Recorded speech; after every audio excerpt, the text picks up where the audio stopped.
In Affinity Photo, it's really easy to create a 3D sphere. I'll quickly show you how to create a grayscale one, also a colourful design, and also some designs from that. So first thing to do, let's just go over here and select the elliptical marquee tool. With that, just drag and you can hold down the shift and create a circle. You now need a layer. So go up to Layer and New Layer, and then go down here to the Gradient tool. Here's the Gradient tool. Once you've selected that, this will apply a grayscale design. And I'm just going to click and drag. By default, it's a linear design, but you can quickly change that to elliptical. And now you can then go here and click and drag. And you can modify this in numerous ways. You can also modify it to a color design, but I'll do that a little bit later. So once you've got it there, what you can then do is select and deselect, and also go to the Move tool. And there you have your very quick sphere. Well, what you can also do is you can use this maybe as a brush design, or maybe just duplicate it. Hold down the Alt Option key and just drag and duplicate it like that to fill the screen with 3D spheres. But I want to create a brush. So with this design here, I can go to the Brushes panel. With it selected, that's the key thing, you can go here and right side and down to New Brush from Selection. And that will create a brush. Here it is. Image brush at 7, it says. Double click, and now you can see your design. You can also modify the various settings here, such as the size. You can reduce it down a bit. Also dynamics, size jitter, and also modify scatter and scatter Y, so you can spread it out. Now, I'm not using an art pad and pen, so I'm just going to go down to the random. There's the random option, and you can see now when I click close, let's just move that. I can now apply that brush, and you can see very rapidly I can fill the screen with this lovely background design that you could use in countless ways. Combine it with effects, so you could just go here, say Move tool again, go to Filters and Distort and Disform or Twirl. Let's just use Twirl to create a very interesting texture background, and click Apply. Now, if you want some colour in this, what you need to do is create a sphere with colour. So just go here, elliptical marquee tool again, click and drag. Again, you've got that selection. You can make it any size. I'm just going to go for the fairly large size there. And then again, you need a layer. So Layer and New Layer. And just go down here to the Gradient tool, select that. And if you apply it again, you notice it straight away. It's the white and black again. Well, you can change that. So just click here, elliptical, move this around. But also you can click here and you can go to this side. Just go here, make certain you select it. You could also change that, of course, if you want the highlight to be different colour.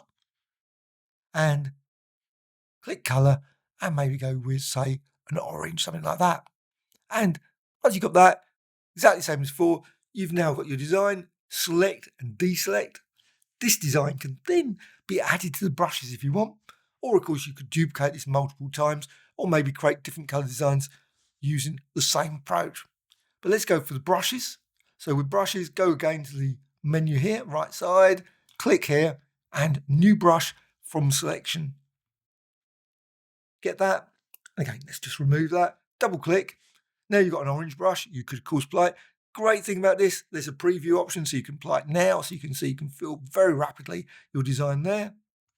And also, you can modify size jitter. You can also modify scattering again, and scatter there. And also, this time, you can go for hue jitter, saturation jitter, and luminosity jitter, and close. And let's just reduce the size down a bit.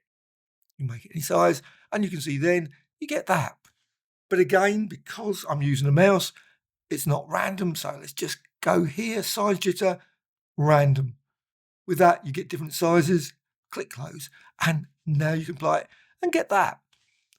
Once you've got your design, you can manipulate it to create even more design simply by going to the Move tool, Filters, and then down to Distort, maybe Deform. So click there, just drag this over, click on Document, and add some pins. You can just add as many as you want, and then you can click on there and drag. Now, if you're using the brush tool, when you're using this, it probably will have problems. It does seem to not always select the pins, but you can see you can drag these out to create sort of balloon-like designs just by dragging this out to create a more fun background, and click apply. And of course you can always filter and repeat deform and so on. Now there's also a minor issue here. I'm just going to go back to this. So let's just go back to where this selection. You may want to reduce the size of this selection. So you've got select, and then you can go down here, and there's an option here for grow and shrink. So I'm just going to grow and shrink, and let's just, so you can increase this or decrease this. Now you'll see what happens. It slightly distorts, but I'm just going to just push it in slightly. Don't want it too far, maybe like that. Then click apply.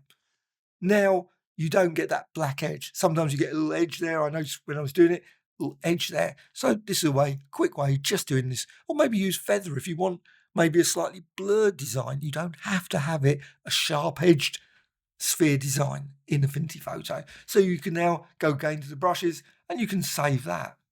And new brush from selection. Now, of course, also what you can do is you can go to the gradient tool and you can apply it again.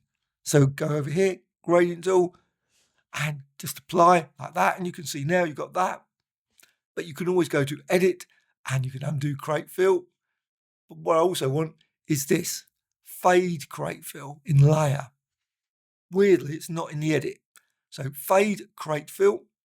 And now what you can see, you've got this combination. You can create some interesting combinations with that highlight again. Maybe use blend modes. So you just run through there to create that.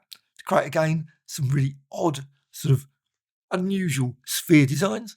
And again, just go to brushes if you want to save it, or select and deselect, or maybe go to edit and copy, and then edit and paste. And now you've got your design. You can move that around. Let's just remove the selection.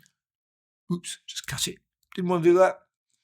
Let's remove selection beforehand and then just move it around. Key thing is always to avoid getting it going over the edge because you're going to lose part of the object. So you've got this design. You can also, of course, go here to layers, maybe go to effects. So click effects. You've got some options here for bevel and emboss. I'm going to go for the 3D. So 3D, just push this up. But also go for soften. You can modify that, as well as change other settings here. Doesn't always create the greatest of 3D, but it's great for raised button designs as well. And you can modify the direction. You can see as you change that. And you can, of course, push this even further. And the great thing about this, even though in Affinity Photo it says 100, many of them, you can push it to 1,000. So 1,000, and you get that effect.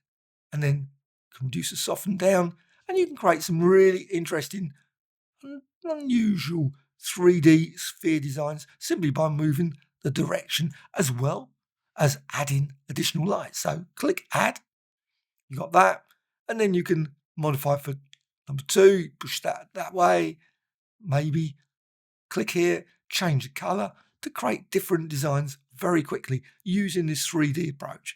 And also outer shadow. If you want to create a quick shadow for it, it's a quick shadow for that as well, and close. And now you've got your design there. And again, hold down the Alt Option key to duplicate that sphere-like design. And undo. Again, this can be saved also to the brushes. But if you're going to do that, what you need to do is go to Layer and Rasterize. And then deselect this and then Rasterize. Then go here to the brushes, right side menu, and new brush from selection. And again, you've got your lovely sphere-like design, which you can then manipulate and use, modify in numerous ways just by changing that, scatter, and hue to create that sort of design. Maybe reduce the size down a bit. Let's go for a bit smaller, and again close, and again brush tool, and you can see then you get this lovely multicolored effect, which you can use for background, overlays, and much, much more. If you've got any questions, please let me know in the comments below. A like or dislike, always appreciated. Bye.